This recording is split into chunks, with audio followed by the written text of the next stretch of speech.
जातक के जीवन में कौन सा दिन, कौन सा महीना और कौन सा वर्ष अरिष्टकारी है?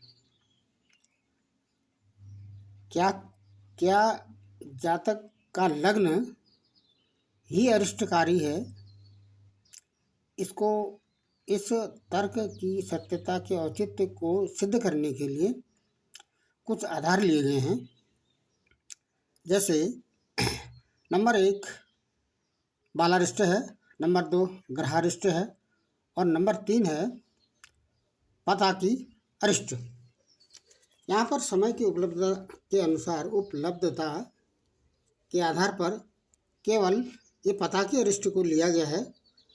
पताकी अरिष्ट का मतलब ये है कि लग्न के समय पर लग्न कौन सी राशि का है और उस लग्न राशि की सरल रेखा कौन कौन सी राशियों में जाती है, तो वे राशियां उसके लिए अरिष्टकारी बन जाती हैं। और यदि उन राशियों में कोई ग्रह बैठा हो तो वह ग्रह भी अरिष्टकारी हो जाता है। और कितने समय में होगा, कितने दिन में होगा जन्म के, और कितने कौन से महीने में होगा या कितने वर्ष में होगा, इसके लिए यदि यदि यदि चंद्रमा को लिया जाए, चंद्रमा को यदि हम लेते हैं तो जन्म के समय पर चंद्रमा यदि मेष राशि में है, जन्म के समय पर चंद्रमा यदि मेष राशि में है और वह 23 डिग्री का है और 8th हाउस में पड़ा हुआ है, तो क्या होगा, 23वें वर्ष के भीतर ही कोई न कोई अरिष्टकारी घटना घटित होगी। और यही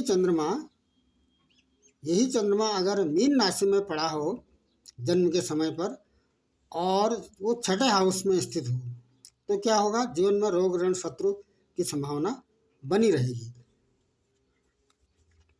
ये जो पताकी अरिष्ट है, इस तरह से ये 3 तिरछी रेखा, 1 2 और 3 तिरछी रेखा बना देते हैं और उसी के विपरीत 3 खड़ी रेखा बना देते हैं। और यहाँ से यहाँ इन सबको ये खड़ी रेखा है, इसको यहाँ मिलाएंगे और इसी को सीधे यहाँ पर मिला देते हैं और इसका मिलान इधर करेंगे, इसका मिलान यहाँ कर देंगे, तो क्या बन जाएगा, इससे ये 4 इस तरह से ये कोष्ठ बन जाएंगे। अब यहाँ पर गणना, यहाँ पर जो प्रारंभ है वो मीन से होगा। ये मीन है, ये मेष है, वृष है, मिथुन है, कर्क, सिंह, कन्या, तुला, वृश्चिक, धनु, मकर और कुंभ है। तो मीन राशि को 4 का अंक प्राप्त है और कुंभ को 3 का अंक प्राप्त है और मकर के आगे 14 लिख देते हैं और धन के आगे 10, वृश्चिक के आगे 6, तुला के आगे 20 और कन्या के आगे 2 और सिंह के आगे 8, कर्क के आगे 5। ये तो निर्धारित अंक हैं। अब यहाँ पर मेष का निकालने के लिए क्या करते हैं, मेष का जो एक सरल रेखा है वह सीधे 2 में मिलती है, 2 के अंक में मिलती है और दूसरी सरल रेखा 4 के अंक में मिलती है, तो 4 तो 6 हो गए और तीसरी सरल रेखा इसकी 10 में मिलती है, तो 10 4 14 16 आ गया, इसलिए इसका अंक 16 आ जाएगा। इसी प्रकार ये वृष का निकालते हैं, इसी प्रकार मिथुन का। लेकिन वास्तव में मेष को 10 अंक ही प्राप्त हैं, क्योंकि ये जो मेष का जो खड़ा स्तंभ है यह धन में जाकर मिलता है और इसको 10 अंक हैं, इसके भी 10 हैं और इसके भी 10 हैं। तो इन सब को यदि हम जोड़ देते हैं तो 5 8 2 इस तरह से 4, यहाँ पर ये 16 नहीं जोड़ेंगे बल्कि यहाँ पर 20 जोड़ेंगे, यहाँ पर 10 जोड़ेंगे, तो 4 ये 10 हो गया और ये 6 हो गया और ये 20 हो गया और ये 5 8 2 20 6 10 और ये 14 3, इस तरह से जोड़ते हैं तो इन सब का योग 128 आना चाहिए। यदि 128 आता है तो ये जो अंक यहाँ पर लिखे हुए वो सही है, अगर नहीं आता है तो लिखने में कोई त्रुटि रह गई है।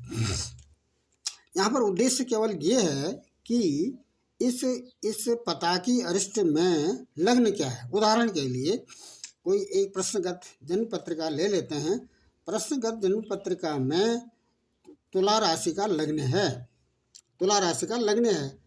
तो तुला राशि कहाँ पर बनती है? यहाँ पर बनती है, और इस तुला राशि में ही शुक्र स्थित है। तो क्या होगा, इस तुला राशि के लिए नंबर 1 मीन राशि का वेद है, और दूसरा तुला राशि के लिए कन्या राशि का वेद है। यदि मीन राशि में कोई ग्रह बैठा है तो वो भी वेद में आएगा।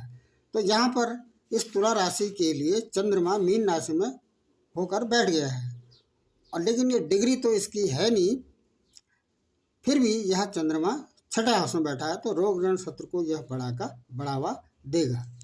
इसी प्रकार से यदि हम कुंभ का निकालना चाहते हैं, तो कुंभ के लिए एक तो ये स्वयं कुंभ है, और दूसरा इसका जो वेद सरल रेखा है वह सिंह में जाती है, और दूसरी सरल रेखा वृश्चिक में जाती है।